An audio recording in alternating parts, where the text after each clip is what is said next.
Good evening, everybody. I'm going to go ahead and call this meeting to order. It is Tuesday, July 22nd at 6:31 p.m. I have a quorum present, and we're going to stand and, hey, Rick. We're going to start our meeting with the Pledge of Allegiance.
All right, we're going to go ahead and begin our meeting with the Police Department report. Assistant Chief Jack Ashton will be coming to the podium and giving us our report.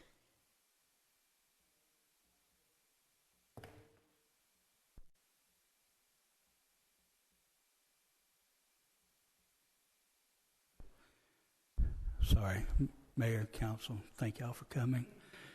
Chief Stewart, unfortunately, was called away with a family emergency and is down in LaPorte right now. I'll do my best to fill in.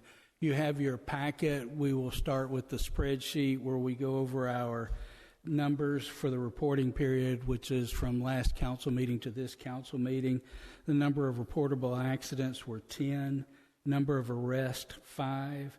Our calls for service, which are any police activity, 3,502. The number of offense reports taken for this reporting period, 51. Citations issued, 386. Traffic charges, 1,008. Citations issued for city ordinance violations, 1. Warnings issued for traffic were 100 for 172 charges. Warnings issued for city ordinance violations, 21, which gave us a total activity count of 5,256 for the reporting period. Moving down to the details, assaults, we had 1. Burglary of motor vehicle were 0. Burglary of business was 1. Residential burglary, 0. Oh, there's a blank there. So for the city ordinances, we will come back to that. Criminal mischief, we had 1. Fraud or forgery were 0. Robbery, 0. Our property checks, 3,202. And that covers the businesses, schools, close patrols, house watches. Then for theft, we had 9. The unauthorized use of a motor vehicle, we had 0. And the TLC program, we had 10 that passed, 3 that failed for 13 contacts. Moving down into the body or the notes for the spreadsheet, the city ordinance violation breakdown, we had 4 warnings issued for solicitor. We had 12 warnings issued for junk vehicles or parking violations, 2 for loud noise. City ordinance violation citations, we issued 1 for a junk vehicle or parking violation. The all 10 accidents this reporting period were that 10 reportable accidents. None of them were in the roundabout and no reportable damage in the roundabouts this period.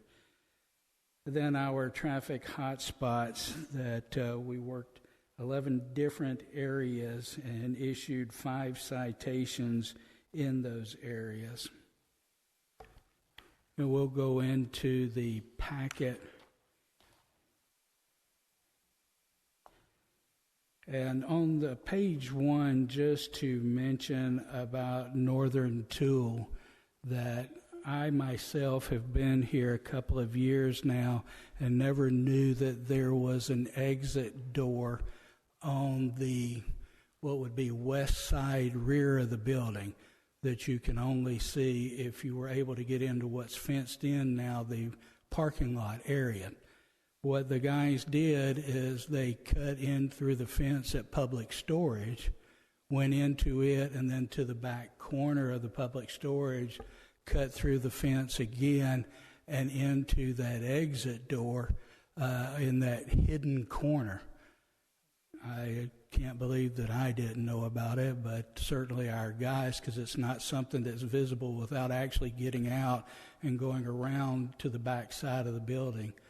But that's how they made entry, and as you can tell, they were quite successful in their collecting of chainsaws and various other things. It looked like things that they would easily sell to contractors and handymen and so forth. For right now, the inventory is at a little over $14,000. However, they wanted to make sure they could come back and add to that because they're actually doing a total inventory at this point in time because there were so many things taken out of their warehouse area.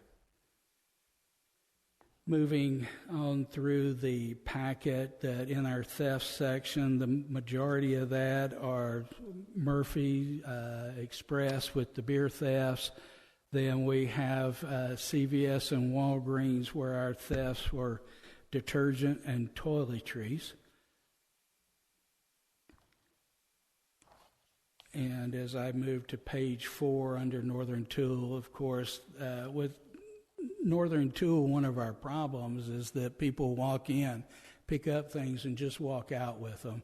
There's no more of the what we would consider shoplifting of trying to conceal something. They don't worry about it anymore. If you read in one of these that they walked out with a cartload of stuff, opened up the trunk of the car with the employees yelling at them and trying to take pictures of them in the car. But it just doesn't faze them anymore. And we beg and plead, even though the Northern Tool has video, that it's worth about 5 cents. That there's no details ever to be had from it.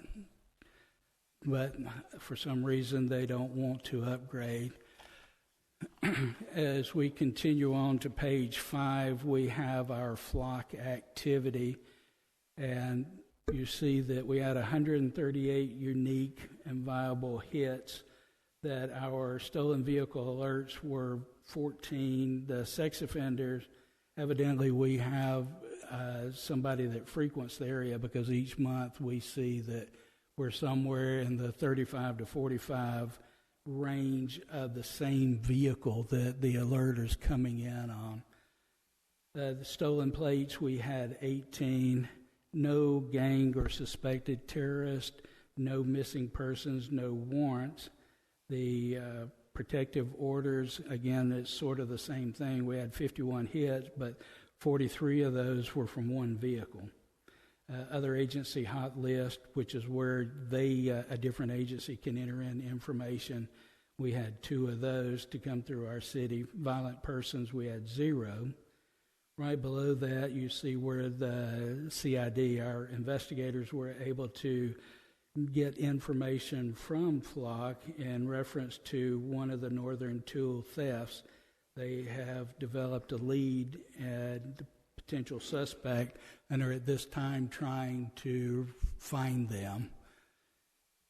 Excuse me. The total arrest, we're down quite a bit. That we had 5 arrests for the reporting period. To the right, you see the various charges: unlawful carry of a weapon, tampering with evidence, public intoxication and littering, theft, warrant from another jurisdiction where they were resisting the arrest, and then a warrant for other agency jurisdiction. And as you see, the majority of these result from traffic stops.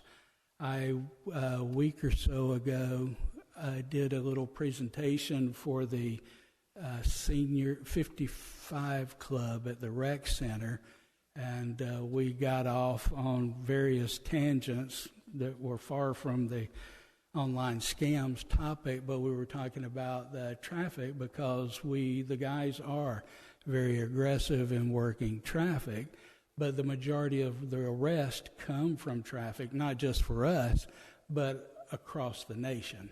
That more of the real bad guys are caught in traffic stops than they are through an investigation and going to a house or something to get them. So it's a very valuable tool to us. Going through these, Officer Duran, the first one, just to mention, stops a vehicle for driving without headlights. Driver appeared to be hiding something. They give us signs. We teach the guys always hands and eyes, watch what they're doing. They'll tell you where it is, and sure enough, this guy gave up where his drugs and gun were in the back seat. And Officer Duran was more than happy to accommodate him. Going to page 6, Officer Astorga, who our newest officer that we'll mention in the additional notes, that he has completed the program and is on his own. That doesn't mean he's out there by himself, but he has successfully completed the program, and Chief Stewart felt that he was ready to go. And he and Officer Ibarra are actually out working tonight. But they make a stop, they're at the Murphy Express, I believe. No, 11500 Dorrance. So right over behind us. But they have a guy who is intoxicated. He had been blowing his horn, I guess, at people as they passed by, and we went to talk to him. And they saw where he had thrown his beer cans on the ground and wanted to drive away, but obviously was in no condition to do so, in which case we have to take them into custody and provide them with a safe place. We have Walgreens, which was one of the shoplifting cases that it was a good job. They called us quickly, and Officer Bruno, they gave a good description. Officer Bruno saw the car leaving through the, I believe it's like the UPS, or as some of us know it, the old Radio Shack parking lot. Had got them stopped and identified. It's a shame that all of this was over $10 worth of, I believe she had the toiletries. So the next one, Officer Chan stopped a vehicle for a registration violation, and they had a warrant out of Harris County, and the reason I wanted to mention this, that oftentimes we're discussing automobile insurance or lack thereof. FSGI is failure to stop and give information. So essentially they hit somebody and drove off. And almost every time we have one of these, we find out they either had outstanding warrant, no insurance, or the combination thereof. And then the next one is just Officer Duran on another vehicle stop with somebody that had an outstanding warrant. And as we flip over to the last page, that under notable information, which is where the CID, our investigators, give an update on any of our pending cases, or if we've been successful in making an arrest during this reporting period, that I'm left to see that we haven't made any arrest on something. It's usually like a residential burglary or an assault or something like that. But I do know that we've got several of the cases, like we mentioned, where we've gotten leads and they're just following up on them. Then going down into the additional notes where our grant status is. So the new dispatch console is in place and operational and is great. That and Jerry Brownlee, our grants guy, we were working together. That finance is wanting her money, so he is closing out that grant that it was approved by the SWIC, which is the governing body of this grant, to be sent to the governor's office to send us money, and that's approximately $114,000 that we didn't have to spend, and now we have the latest and greatest radio system in dispatch. Our car camera grant, we ran into a little snag with the installation and had to get some additional help with the wiring and configuration. You see that we still have 2 cars. We stopped until we had the other 6 right. We got that cleared up last week, and hopefully we'll get in the next week or 2 the final 2 cars installed with that.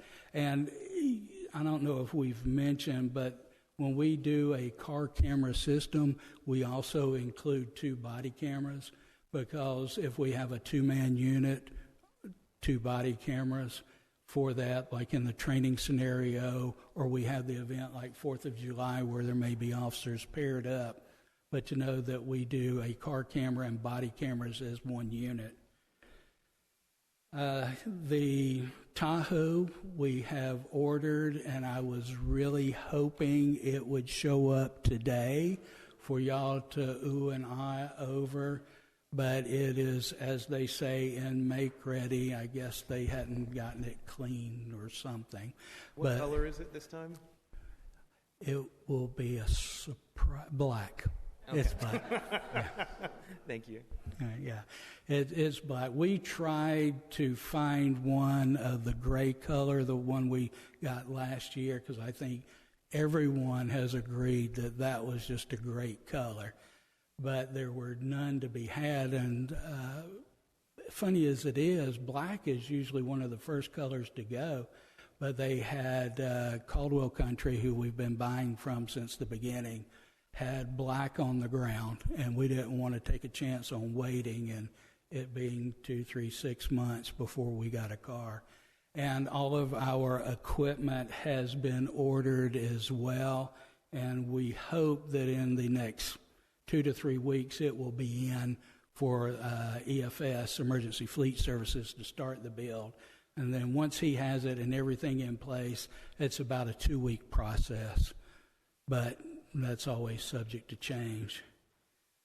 Moving on down through there, that we still have some pending stuff with both FEMA and TDM, and I would have to defer to Anna Maria as to where exactly we are with that. I mentioned Officer Astorga, that he has completed the program and he's out there 90-0. We do have 1 full-time patrol position open at this time. And just to quick mention that we were out 4th of July. I'm hoping that you saw at least 1 or 2 of us. But as I told the chief, and we discussed many times that night walking through there, that it was spread out over a much larger area than what we had originally set up for, because we had the rides over in the school parking lot rather than being closer in or in the baseball field. Then, of course, the area around the lake with the fireworks and everything. But we also had a large crowd down the side, all the way from the field house to the gravel parking lot, that I have to say I'm glad that I walked over there to look at it, that we had people, kids playing in the area, but then people all the way through the picnic tables and the butterfly gazebo area. We had families out there. And so that made a much bigger area than what we were accustomed to. We were able to adapt and reassign people, and thank goodness for the 4-wheeler, because it's able to get around fairly quick if something's going on, and just making rounds. And that really is all that I have. Thank you so much. Council, do you have any questions? Jack, you talked about Walgreens a little bit, and it's great that they called. It's great that we have a couple employees that took pictures and whatnot, but they continued to decline to prosecute. Is that just a failure to communicate between what their employees are doing and what their managers wants to do? Because my guess is the manager is not supportive of them taking pictures if he's not going to prosecute? Well, sometime back, we went over and spoke with both Walgreens and CVS, and while nobody would admit to it officially, they have sort of adopted the dollar amount tolerance level for a theft. And if it's not over the $100 or $200 mark, management is not following through with it. The employees, as you can tell, take exception to that, and they still call us and they still try to give us information. So it's kind of an uphill battle for us, and who knows what happens like this one where we get them and then they decline prosecution, but the employees were a big help to us in there. I'm afraid of what may happen behind closed doors on their side with management, because essentially they want the Home Depot action, which is to, oh yeah, I saw them go by there yesterday, kind of thing. While I don't necessarily have a problem with not prosecuting somebody stealing toothpaste, someone that's going in there and stealing perfume, stuff like that, repeatedly, that just invites more of that type of action within the store. And I hope that's being communicated to those managers. Well, and more so, I think, up at CVS, because we had the ones, and this has been a couple of years back, that would go in regularly and grab the big jugs of laundry detergent and walk out, and then next thing you know, they're doing it on Tuesday, the other group's doing it on Thursday, and then some more people see it, and then you've got a whole string of people because they find out just how easy it is. We didn't used to have that problem at Walgreens so much that, but now, and that's what it is. They figure out that what they can do and can get away with. And I agree that I don't think any of us are going to condemn somebody wholeheartedly if they needed toothpaste, baby formula, or something, and that's what they took, because obviously the $10 ticket as opposed to the one with the $500 worth of the perfume and cologne and stuff. But yeah, we don't get a lot of support for low dollar amount. Okay. And then the assault where the guy said, "Are you stalking me?" I'm assuming that's one of our mentally ill transients. Well, I don't think... Because they said the same thing happened at 7-Eleven Yes. Well, with the same guy. Yes. So. I think it is one of our frequent visitors that was doing that. And I had meant to, and I apologize, to ask to get a little more detail, because the question you're asking is what it is to see if it is one of our regulars that hangs out and what happened this time. We've been very fortunate that most of them, the travelers, have not been violent per se. Right. Sometimes they're a little resistant when the guys are trying to help them get back to the home or wherever it is. Okay. All right, any other questions? Okay, thank you so Yes. much. Yes. I'm going to call Mr. Rod Haney up to give our report on Public Works.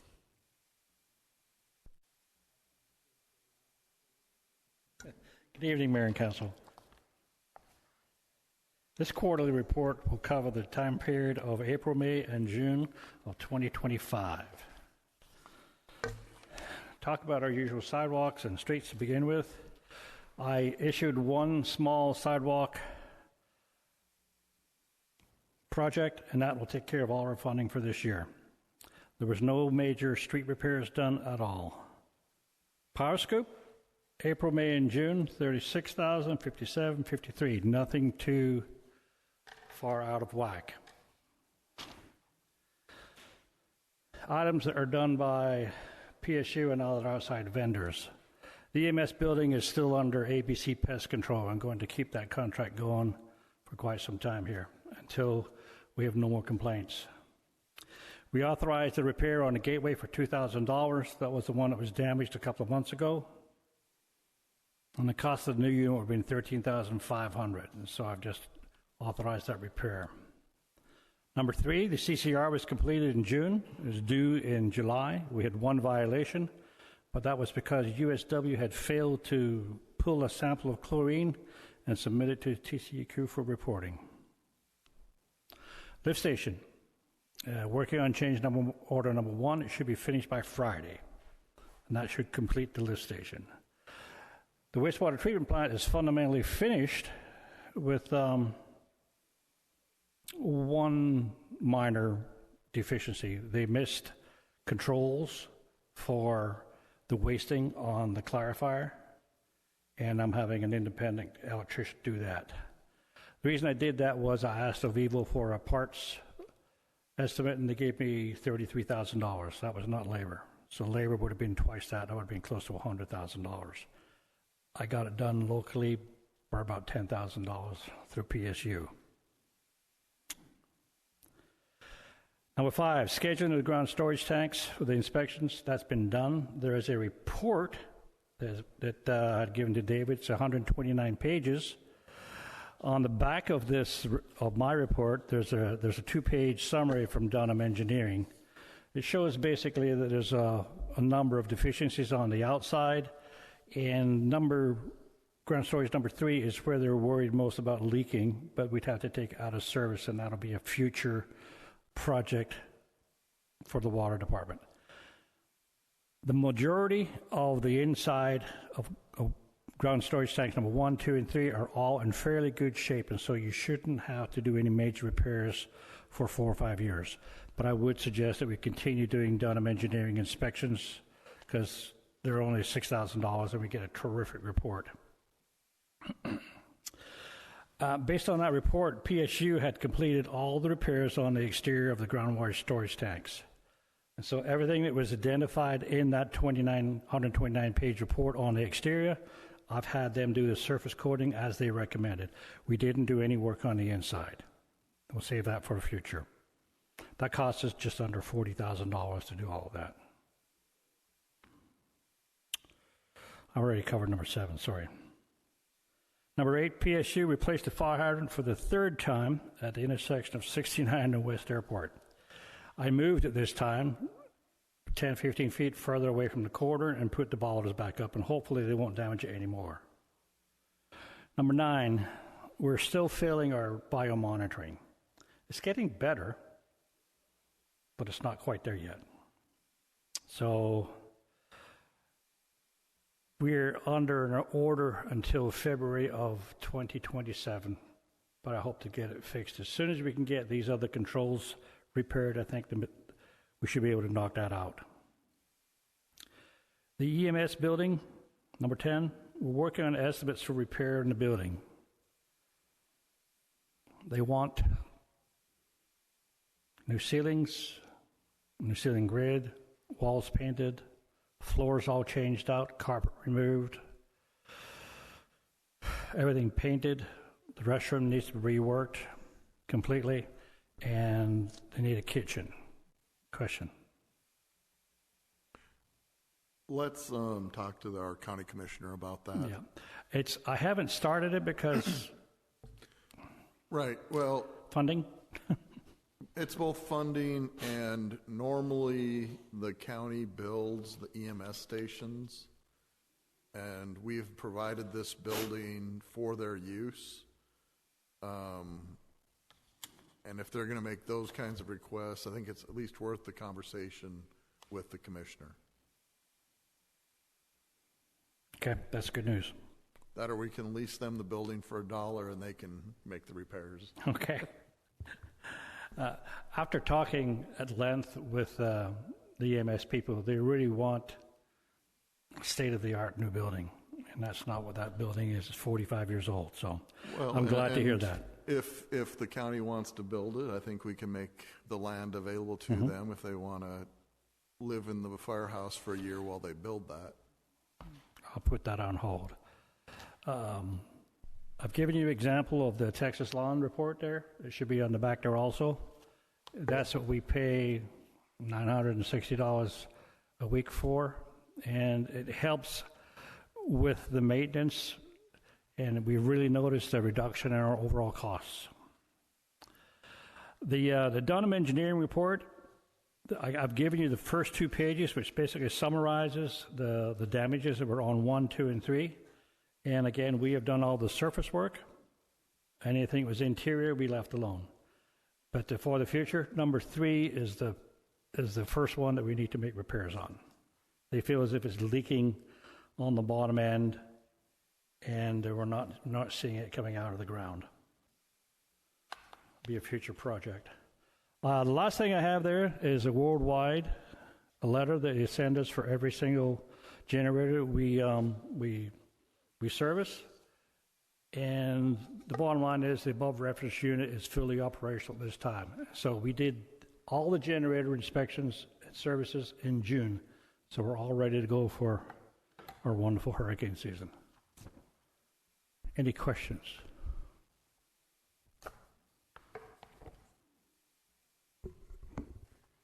Any questions from council? All right. Thank you, Rod. Thank you. That brings us to our next agenda item. That's our city administrator's report. All right, thank you, Mayor.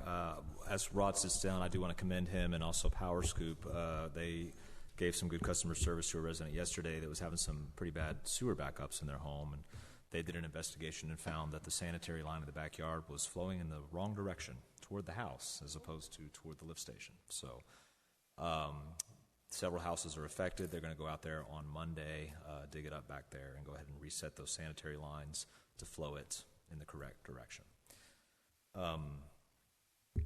It's dirty work. Very quick, just wanted to, first thing I wanted to ask is for a little bit of grace from council. We usually like to get your backup earlier than we were able to get it this time.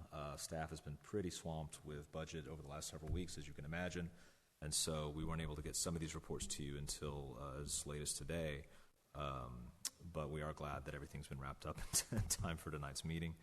The other thing I want to mention is that we've been talking a little bit about some changes on the AVR front. As you may know, our credit card customers that pay their utility bills via credit card are going to have to go in and manually do some work. I have a script here that was written for me, and so that I don't mess anything up, I'm going to read it verbatim. But I still have a backup just in case I miss something.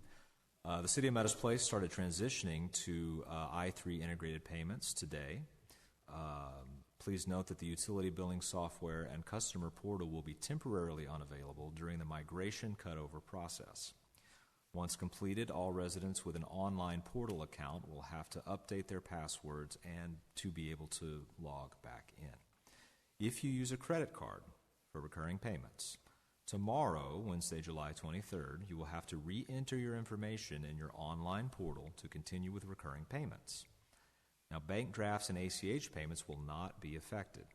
If you do not have an online portal account, you can still go to City Hall or scan the QR code on your utility bill to set up credit card recurring payments.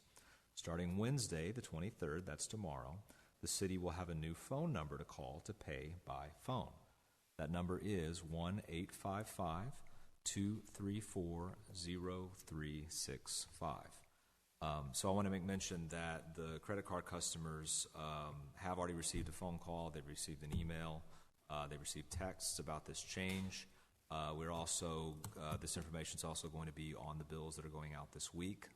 And so again, this affects those that pay by credit card online. You have to create yourself a new login. So is that, cover it? Well, that was a miracle. Mayor, with that, that concludes my report for tonight. All right. Any questions for Nick?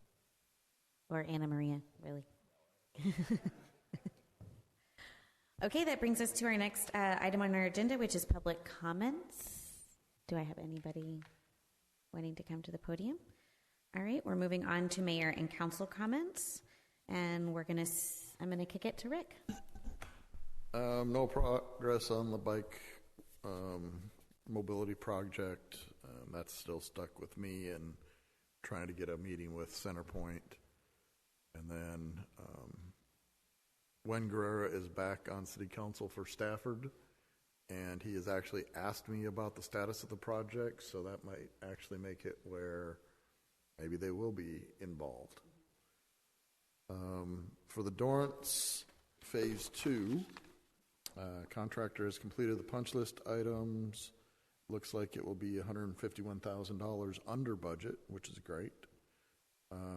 So they're wrapping everything up, and hopefully we can finish the paperwork on that soon. And then we did not make this agenda for Phase 3 design. The attorneys have some comments. I have some comments on the proposal, fairly minor. And then we'll get that back to the engineer, so we'll try to get that for the next month's agenda. I guess, Nick, Anna Maria, I think we need to talk about whether we had an actual contract with HDR that we did, or if we just used their proposal. I don't remember. It was a separate contract. It was a separate. Yeah, in 2021, they gave us a separate agreement for both, what was Phase 1 and Phase 2 design at the time. And so it was a separate agreement that they gave to us. But it was a true contract, not just the proposal like Sander said. We might want to mimic that agreement if we did it last time. Yep, let me double check. I know it was in 2021 because we looked it up to compare to this Sander, and it looked very similar to what Sander gave us. But For the proposal itself, yeah. Right. But I mean, usually there's a separate contract document that goes on the front of this. We'll double check that and see what we did back then. That's it. Thank you so much, Rick. That moves us on to our regular agenda. We are going to start with agenda item 1, and I'm going to go ahead. Can I go ahead and read 1 and 2? Anna Marie is coming to the podium. We're going to discussion and consideration regarding the quarterly investment report, and then discussion and consideration regarding the quarterly budget and financial report. And I do need to apologize to everyone that you did not get that budget and financial report. I could have sworn yesterday that I had sent it out to Chandra. She's busy. And it It is Anna Maria's season, if you guys didn't know. and She's busy right now. I was going, no, I've got it right here. No. Anyway, I am going to go through a snapshot of what is in those reports right now. We will start with the investment report. And as of the end of June, total funds that the city had was just over $10 million, $10.5 million. The bulk is city, just under $8 million, and utility had about $2 million, and about $700,000 in EDC. And nothing has changed since prior quarters. The bulk of the money, 80% now, is in text pool. Lone Star, 9%, and that's utility funds. And our new bank, South State Bank, had $841,000 at the end of the quarter. South State Bank, our former bank, Independent Financial, merged with South State back in beginning of January. It became officially South State Bank right after Memorial Day. So everything moving forward is South State. Snapshot of the city funds. And you will see we're looking at the change between March 31st and June 30th. And I've got highlighted in a box the city text pool funds. And the big takeaway here is that those funds decreased just about $2 million. And it was to pay for all the capital projects that were expended this past quarter, and we're going to go into more detail on that, but I do want to highlight that those funds did go down, which led to the overall decrease in city funds from almost $10 million at the start of the quarter to just under $8 million. The other funds pretty much stayed the same. Infrastructure, a little bit of a decrease. Mobility bond project for the bike is about the same. The other one that changed was the county mobility funds that we have for Dorrance. You will see that's the second last line went from almost 400,000 to 57, so decrease in all our funds on the big project line items. Looking at utility, we started the quarter at about $2 million. We ended the quarter at about $2 million. We should have ended much lower, probably about $300,000 less. You will notice that on the top line, what is sitting in the checking account at the end of the quarter is $567,000. That's a lot of money in the checking account, and that is because we had a check outstanding to LEM, and it hadn't yet been cashed. So our final number at the end of the quarter should have been a lot less. But besides that, you will notice that the ones that are in the red boxes, the ARPA funding that started at 230 is now gone. It's been depleted. And the utility Lone Star account, that we have never touched that account as long as I have been here in the last 10 years. Started the quarter at 938. It is now 713. And that, we had to withdraw some money to pay for the lift station project. We did not have that kind of money in our checking account. So, yeah, you're seeing some of that sitting in the checking account. On the debt and EDC, not a lot of activity. EDC is running right around $700,000, and the debt service, which we really just need to get rid of that account, is around $7,000, and we will one of these days get rid of it. Overall, our investments, the interest rate has been pretty flat this last quarter. It's been above 4%, which is great. We're hoping to at least stay up there, so running pretty flat, making a little bit of money.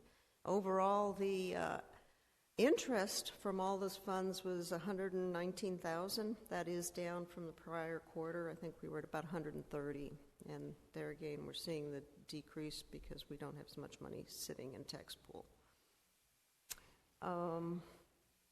Taking a look at the city funds, what's restricted and committed, pledged.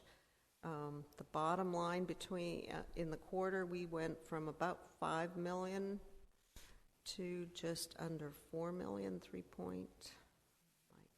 aren't good enough, $3.4 million. So again, we're seeing the decrease in the funds that we've been holding for our capital projects. The Dorrance has gone down.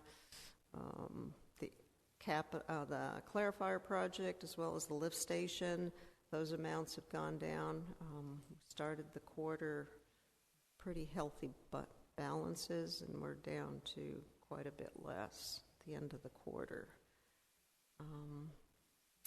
There's about $130,000 still in all those court-related funds, and quite a bit sitting in there for right-of-way, which we don't really have a purpose for other than it's collecting interest. So end of the quarter, 3.4 was committed. Utility, looking at it graphically, the end of the quarter, we're in the green with our reserve. We have about $4 million that's unrestricted. That's our 7 months. And then we have just shy of $400,000 that is surplus. That's about 0.7 months.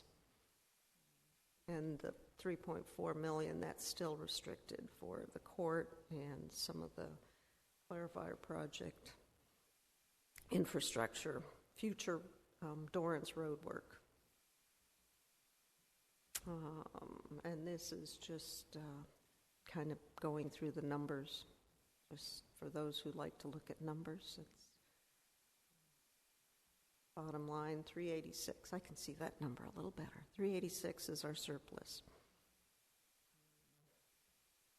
Utility restricted.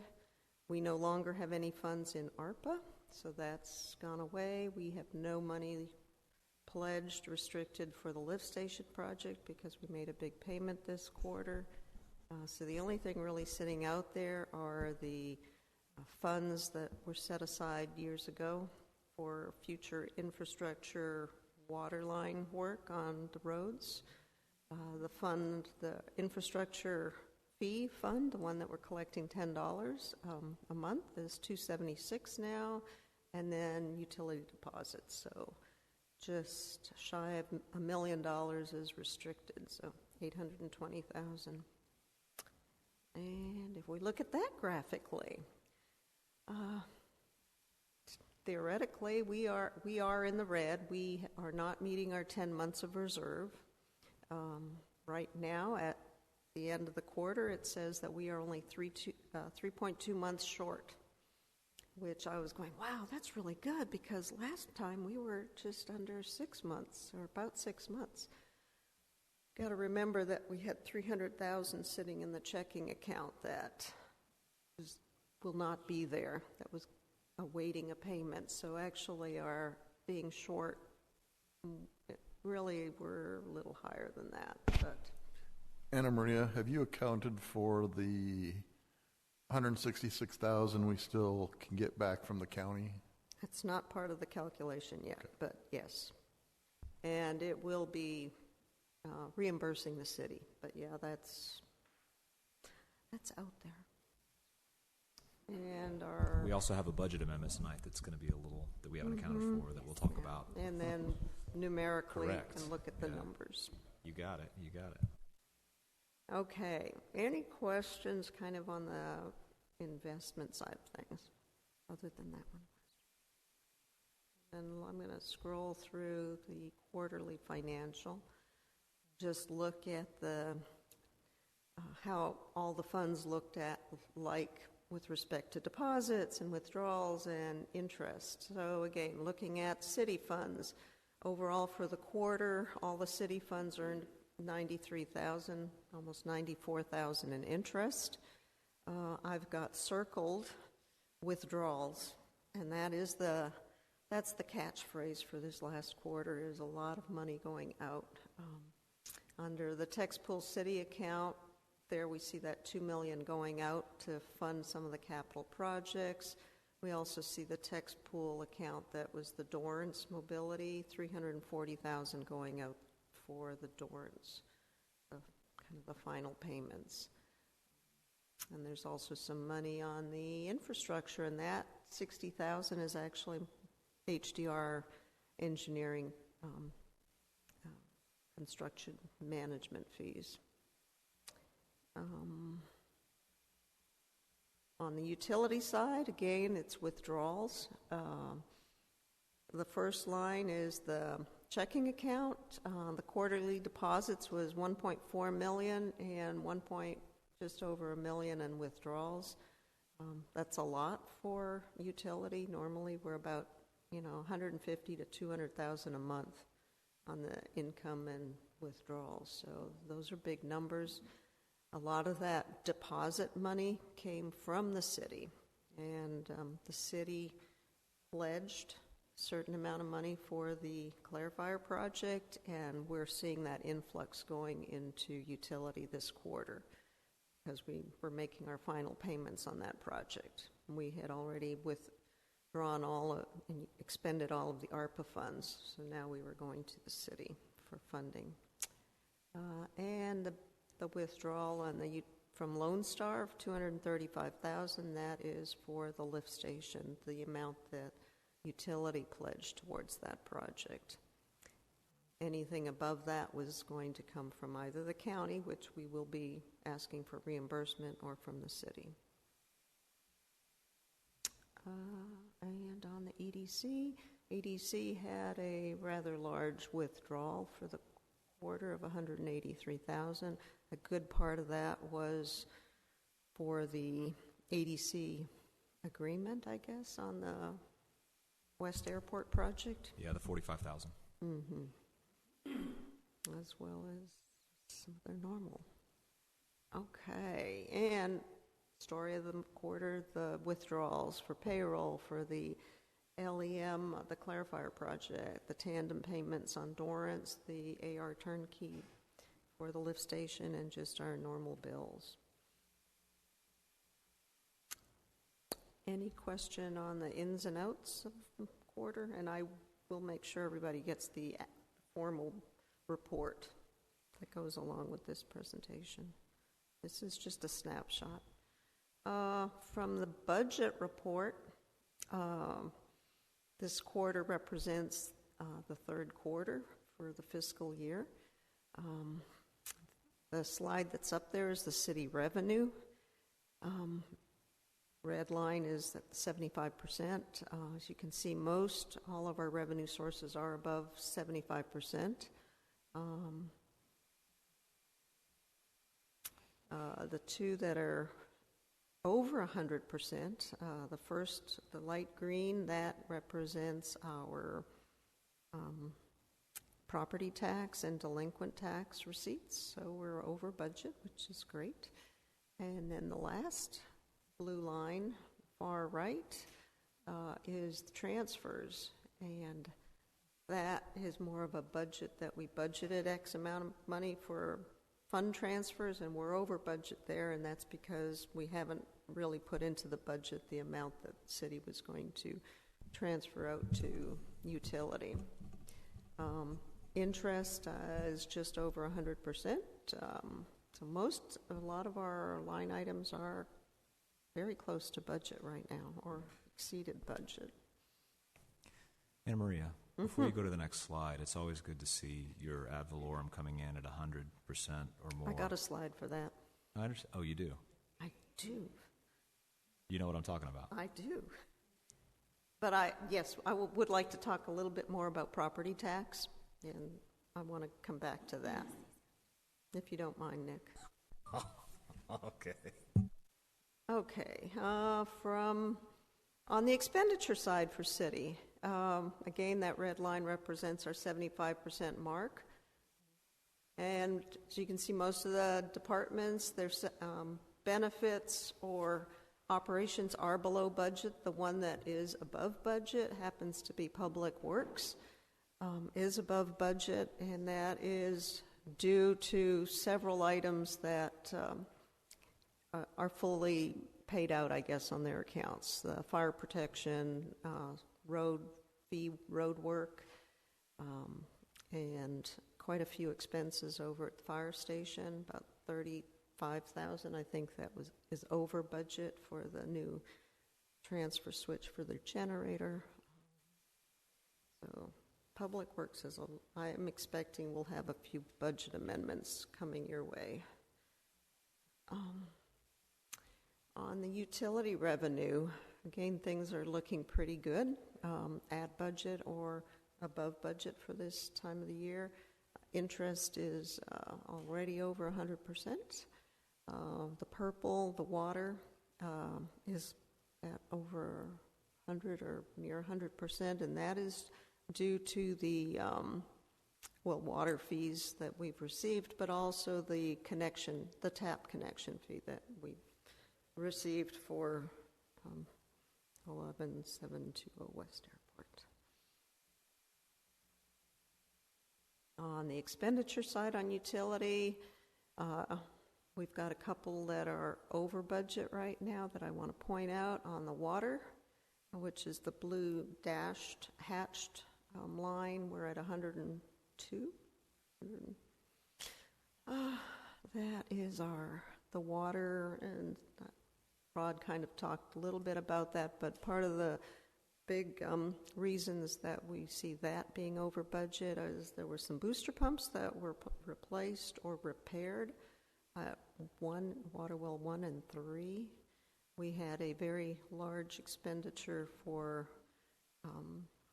a water meter, 6-inch meter across the street at the senior village. We've had a lot of residential meters also purchased and installed this year, and that is boosting that line above budget. Under sewer operations, the other big item is the sludge removal, and I want to highlight that because there is a BA for that one.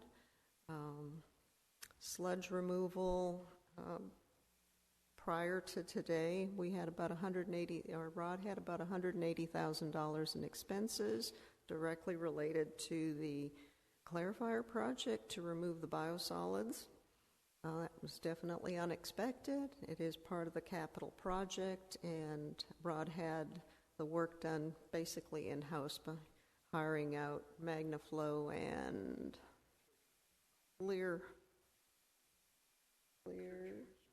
that's not Clear Choice, Hydro, there you go, to do the work.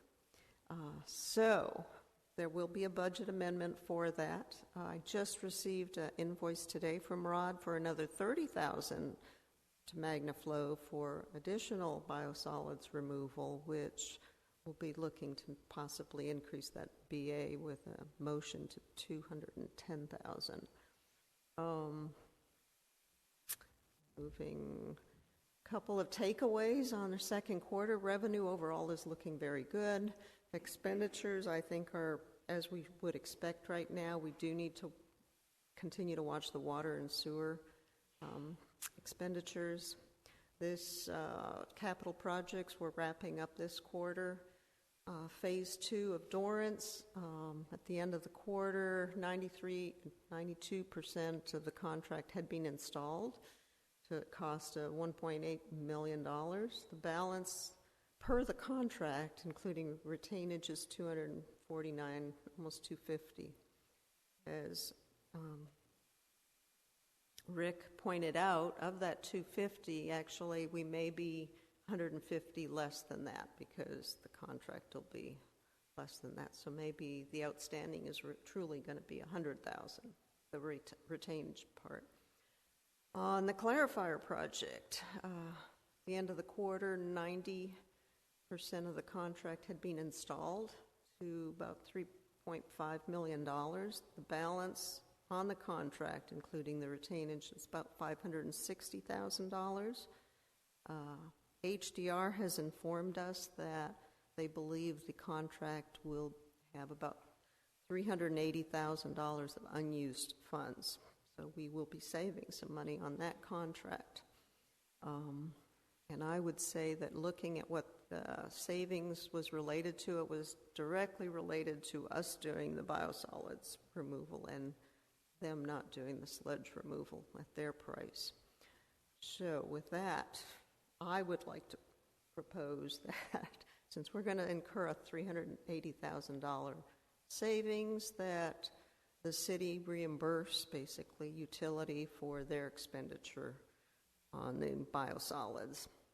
It'll still be a net savings to the city, but it'll also help boost the utility fund, which is, as you know, in dire need of support. This would be a very good way to share that savings. On the lift station project, at the end of the quarter, 99.8% of the contract had been installed to a tune of $607,000. The balance remaining was about $62,000. I think we're going to spend a little bit more money based on what Rod said on this change orders, so there won't be quite the net savings over there. Any questions on that? Well, I want to go back on property tax. Today, we just received numbers from the CAD on our certified appraisal numbers, and we do not have the tax rates, no new revenue tax rates or anything yet from the CAD. I'm sure that'll be within the next day or two that we'll receive that. But from the certified numbers, I want to bring up this slide. We looked at this one a couple of weeks ago. I've got 3-4 columns in there. The left-hand column is the certified numbers, the 2026 certified numbers. The second column was our preliminary numbers, and unfortunately, the certified numbers came back about $16 million less than what we were estimating a lot of things on a few weeks ago. We estimated based on $516 million, which was already a reduced amount, and that's what the CAD suggested we use. Certified is coming in at 500,000. It's an overall decrease from 2025 at about 8%, 8.25%. Basically, to get the same revenue as last year, with the certified, you're looking at a tax rate of 0.902. And It's still an estimate, it is very much still an estimate. but our really, really educated estimate of your no new revenue rate is 0.902. Right, and I know that there's a lot of other factors that go, improvements and not improvements from one year to the next, and so it's a bad, I don't even want to. What was my guesstimate Just 4 looking months at ago? the numbers. If we look at the 0.94 that was proposed, that brings in $4.7 million, going all the way over to the right-hand column. That is a 10-cent increase, and that would give you $106,000 extra on property tax. Not that we're okay. And then the other two numbers that came through were the taxable numbers for a homestead. 2024 it was 288,000. This year's taxable is 254,000. So I'll leave you with those numbers too. In light of these new numbers, which we knew were coming, does anybody feel the need to meet again? The next budget meeting that we have on the schedule is August 19th, where that is the next and final budget meeting. Does anybody, I'm just opening up the question to council. That would be the hearing for the budget as well as the hearing for the tax rate. Yes. I guess the question I would have is the 106 that you showed on there, that is with the adjusted budget that we discussed the other night with It the has the, additional pay, for the changes police, for correct, PD, correct. all the other increases are built in. So that would not be the 267,000 we're looking at. We're now down to 106 if we go with a 0.94. Correct. And Okay. so the actual, at the no new net revenue, the 4.5 million, we would be actually in the red because we had, I think, And the red. point in the 0.94 is our max that we set. Correct. So we're You're locked I don't in know there. if there's a reason to talk about anything between now and the public hearing. It's a good thing we were prudent and did Yes. that number, because clearly we didn't know, and now we do, so. I mean, Yeah, we guessed too low. Yep. But, that's, they took 16 million more off our tax rolls than what we had expected. correct. I mean, that's going from 545 to 500 is a, Significant hit. The chart that you have on the side there, the taxable, that is for the city average for Meadows. homestead, yeah. So most people are going to see a $30,000 drop in their appraised value. So if their tax rate goes up 10 cents, they're still going to probably be paying less this Correct. year than they And did we in will be previous working years. on a calculator to go I on really the- don't know the if that's going to website. be true, because I heard that the school district was increasing their tax rate, Okay. and the county's having to look at it too because of the same issue. I think everybody's going to have to adjust their tax rate to accommodate these lower values. The residents aren't going to see the 10% hike they've been used to, but I don't think they're going to see a significant drop in their actual taxes. So that's a no to meeting? Okay. All right. Thank you, Anna Maria. Moving on to agenda item number 3. Discussion and consideration regarding ordinance number 2025-23, authorizing and allowing under the act governing the Texas Municipal Retirement System updated service credits and cost of living adjustment, and removing the maximum contribution rate limit. Move to approve. We do this every year. Yep, this is an annual thing. It's our July retirement account duty. I have a motion and a second. All those in favor say aye. Aye. Aye. Any opposed? Motion carries. I do want to say something real quick, Mayor, just for the record. This is a very important item for the benefit package that staff gets. We do these recurring every year manually. We have talked to TMRS over the years about putting this on what's called a recurring system so that we don't have to bring a resolution to you every year. Long term, it actually saves the city money if we do it that way. But there are some front-loaded costs that we have to incur in order to do it on a recurring basis. So long-term, cost savings; short-term, you take a hit up front. Someday, when things are great and happy days are here again, we may want to bring this to you to talk about that short-term hit in exchange for a long-term benefit. But basically, this is an option that we have in our retirement system that allows us to take advantage of this benefit, and we recur it annually, and so our rate is adjusted accordingly. But what we're told by TMRS is if we do it on recurring, that will long-term be a smaller amount that we have to pay every year to receive this benefit. So I just want to say that now, because I hope in the future we can revisit this and talk about the possibility of doing this automatically as opposed to manually. I'm scared every July we're going to forget to do this, quite frankly. Anna Maria won't let you forget.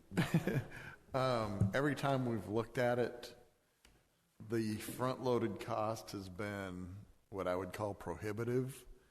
And so unless we just get a windfall, I don't know that we're going to be able to do it. But for the new members of council, I think it would be good to get them that information. Mm-hmm. It's 200 and... You can say it. What is it? Yeah, so the front-loaded cost is about 244 in one budget year. But again, over time, you're seeing that savings.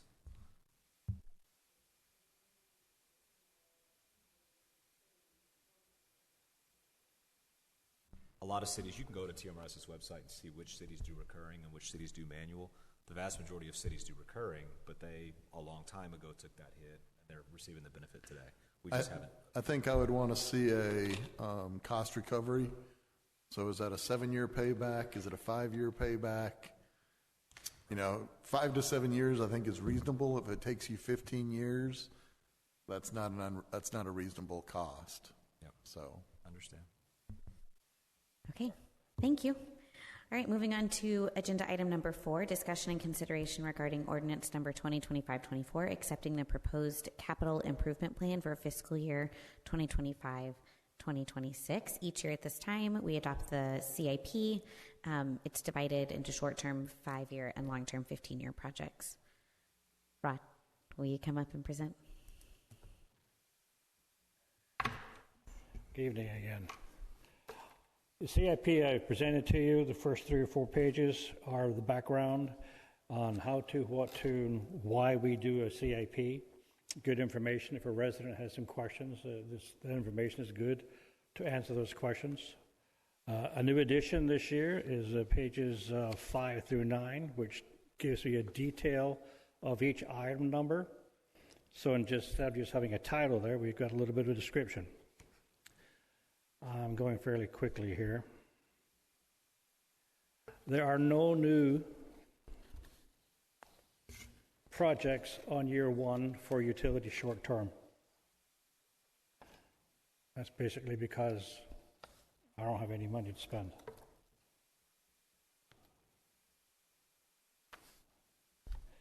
Nothing new. On the general fund side, and if you want me to go through some of these, I'd be more than happy to. Yeah, I guess Rod's prepared to go as long or as short as y'all want. We need some feedback on how deep we want to go into this. I think that's a question for the new members. I've seen this enough that I don't need to see it again. And if anybody wants to sit down on a one-on-one basis, I'm more than happy to spend some time with you. Yeah, I think the theme of this is it's same song, different verse. Everything that was in year 2 is now in year 1, and yet the funding sources are still the same in the sense that we funding sources. So, Everything on the utility fund side, I pushed out because, as Anna Maria showed, we don't have any money in utility for another 3 or 4 years before we start our projects. On the general fund side, I have added the 4 grants that we applied for. Number 3 was the drainage and the main outfall. And numbers 16, 17, and 18 were generator of police department and generator replacement for the water plant number 1 and a new generator for water plant number 2. The road use fee and the sidewalks are the same. Park upgrades are in year 1, 30,000. I'm not sure if that was resolved, Nick.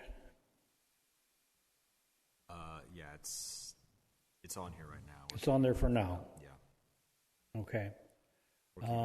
Item number 15 was something that I did add, which is a gravel parking lot for the EOC at $80,000. We really need to get our parking lot for the EOC on the ground, and I know we've got the $500,000 committed to the trail project, which the parking lot is part thereof. But if we continue to have delays for another 2 or 3 years, the chief and I think that we should be doing our parking lot and getting it done first. And part of that, too, I think will be driven by what we learn from Stafford in the next however long that takes. Well, it's really more dependent on our meeting with Centerpoint. Just remember that I don't believe we've got that second parking lot in our lease agreement yet with Centerpoint, so we'd have to get that done anyway. So I put it in there because, again, the police chief and myself feel as if we've got the money, we've got $500,000 sitting there, we could put the parking lot in without the rest of it. That's, if it's possible, we would like to do that. Just got to ask Centerpoint's permission. Right. Yeah. Yeah. I mean, we took up a little more space in the EOC parking lot with the Boy Scout thing. That's not much, but parking is always a critical issue there. Yeah. So, I don't have a problem with it being in the CIP and us adopting the CIP tonight. We'll just have to try to figure out where we are with Centerpoint. Everybody's having a hard time getting a meeting with them and getting them to move the utilities they're supposed to move to the point that the county actually issued them the letter that says you've got 30 days to move. So, we immediately got a response from their attorneys. So it's getting to the point where everybody's playing hardball.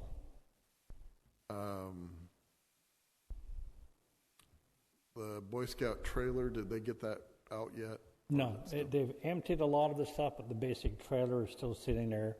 It's in shambles. They'll need to cut it apart and throw it in on a trailer and take it to the dump or whatever. Would you prefer they do that, or would you prefer you just get Salvita to crush it? I can make it happen. Okay. Let me verify with them.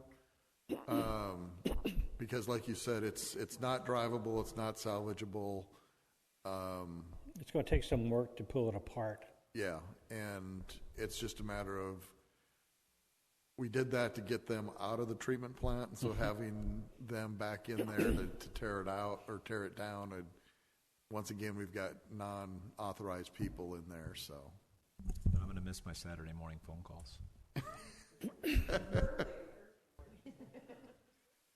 But, you know, we got the Scout flags out of the treatment plant for a few reasons. It makes it easier for us to get to, or the boys to get to, but TCEQ is eventually going to start fussing at us. It's a good idea to get them out of there. That's just for safety. One never knows.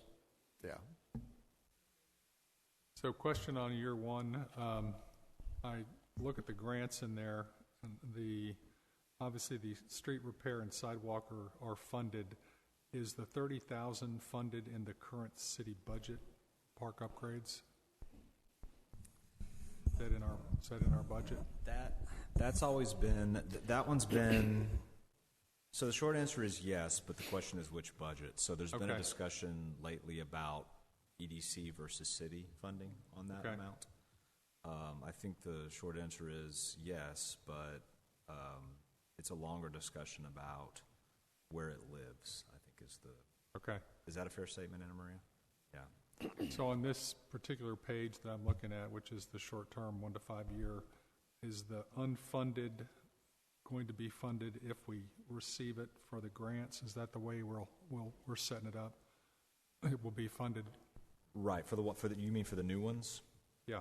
Yes, so they're on there, but we still haven't secured the grants. So, Okay. They haven't remember, said there's year a and age. match. Right, it's a match. Okay. So, which is why I put the placeholder in there to let you know. Okay. Jack had mentioned those were the 4 grants that we had applied for, and so I put them in there, the grants pending. Okay.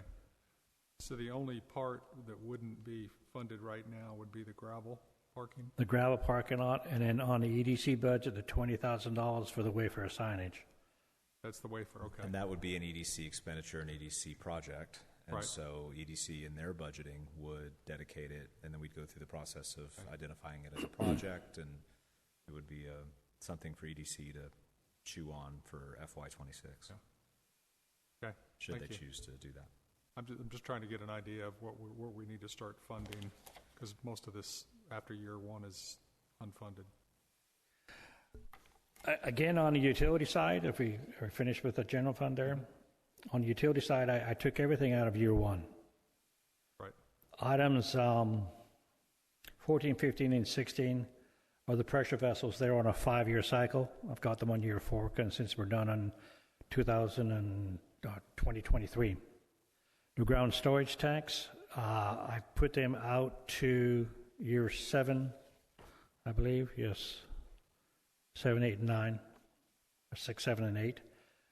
And water wells, number 1 and 3 are on a 10-year cycle, and number 2 is on a 8-year cycle or 7-year cycle because it's a submersible, and that's on year 3. I put $150,000 in there to pool the well on year 3.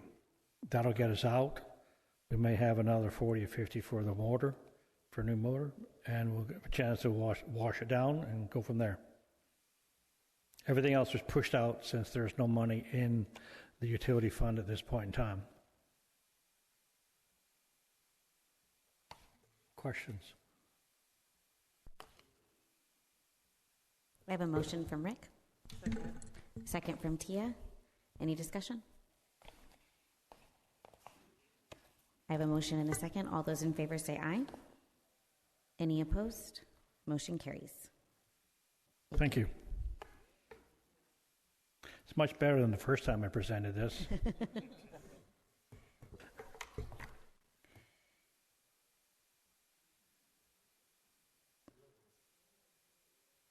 All right, moving on to agenda item number 5, discussion and consideration regarding ordinance number 2025-25, amending the schedule of fees by increasing the fees for water and sewer service rates. I have a motion and a second. Is there any discussion? Discussion I had was on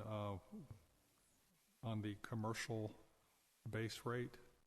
We had talked about that in our workshop of possibly changing that based on what we discovered from other cities. Any thoughts of that? And it looks like the increase that I see in the calculation sheet that we have in front of us is the new rate, water base rate for the up to 50,000 gallons on the, I think it's Chuck E. Cheese Northern Tool, is only a 5% increase. So, and we didn't do anything for the base rates for commercial. We talked about changing it to vary the rate based on meter size.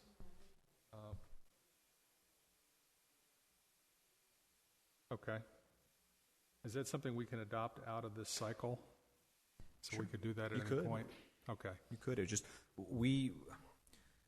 because we committed to the 5-year plan, we felt like bringing something to you outside of what was committed to. Yep. The part of that plan wouldn't be kosher, but you can change anything mid-cycle that you wish to change. I mean, Okay. it's kind of how we started our 5-year plan. We don't need to do that tonight. With this tonight is really just to stay with the plan that we started 3 years ago. And correct me if I'm wrong, we're on 4, right? This is year 4? I think this is 4, isn't it? Yep. Yeah. Yeah, this will start 4. Start a 4 Thank in you. the coming year. Yep. So, But I think the direction from council is we want to review the commercial rates. commercial rates, Yes. which we know, and we've talked a lot about that. The other thing that is coming that we want to bring to you in the next few months, of course, is that meter read change, which is a big deal Yep. for us. So we're continuing to look for. Can we try to bring that together?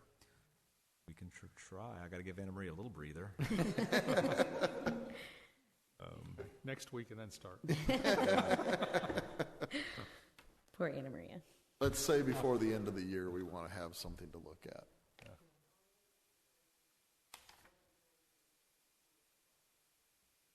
Coming online that we need to. Okay. Okay, do I have a motion? Yep. It's motion second. We're just discussing. This was discussion. I have a motion and a second. Okay, all those in favor, aye. Aye. Any opposed? Motion carries. Moving on to agenda item number 6, discussion and consideration of resolution number 2025-22, accepting the 10-20-year write-off per Texas Property Tax Code section 33.05, limitation on collection of taxes from Fort Bend County Tax Assessor Collector Carmen P. Turner, MPA, PCC, CTOP. Move to approve. I have a motion and a second. Is there any discussion? I'm just glad it's only $535. Yeah, it's the lowest we've had in at least 3 years. All those in favor say aye. Aye. Any opposed? Motion carries. Moving on to agenda item number 7. This item we've discussed a little bit previously, so I'm just going to read through it and then remind you of what Anna Maria said. Discussion and consideration regarding ordinance number 2025-26, amending the utility fund budget for the fiscal year ending September 30th, 2025, increasing line item 300-047-526-000, sludge box haul for $180,000 from the utility fund balance for the wastewater treatment plant biosolids removal. Anna Maria mentioned earlier in her budget discussion that this is actually $210,000. There was a $30,000 increase and today, as of today. So just know that. I'll make a motion that we approve this budget amendment, but we Amended to 210? amended to 210. There you go. I'll second. All those in favor say Well, aye. before we Yes, what's the vote, discussion? do we need a motion in order to do the reimbursement or just direction from staff? I would just put, can you put that in your motion that this 180 be refunded from general fund based on the savings? Yeah. So I'll amend the motion. In addition to the $210,000, I would ask that the fund come back from transfer to utility fund from the city. Second. Okay, Chandra's got it. I have a motion and a second. Any more discussion? Okay, all those in favor say aye. Any opposed? Motion carries. Moving on to agenda item number 8, discussion and consideration regarding ordinance number 2025-27, amending the general fund budget for the fiscal year ending September 30th, 2025, increasing line item 100,050,520510, police vehicle purchase for $115,000 from the general fund balance to purchase a new police vehicle and equipment needed. Jack talked to us about this earlier. Is there any discussion? I have a motion and a second. Tia seconded. All those in favor say aye. Aye. Any opposed? Motion carries for the black police car. All right, that moves us on to agenda item number 9, discussion and consideration to cancel the regular council meeting on August 26, 2025, and schedule a special called city council meeting on August 19th, 2025. This is an effort just to be efficient in the month of August. I'll make a motion. We move the meeting. I have a motion and a second. All those in favor say aye. Any opposed? Motion carries. That moves us on to consent agenda. The only thing that I will note about this is that the budget, we're only going to be consenting to the June 24th, 2025 City Council regular meeting. The budget workshop consent agenda minutes will be consented to in August. Okay? I have a motion and a second from Emily. All those in favor say aye. Any opposed? Motion carries. Without any further business to discuss, this meeting is adjourned.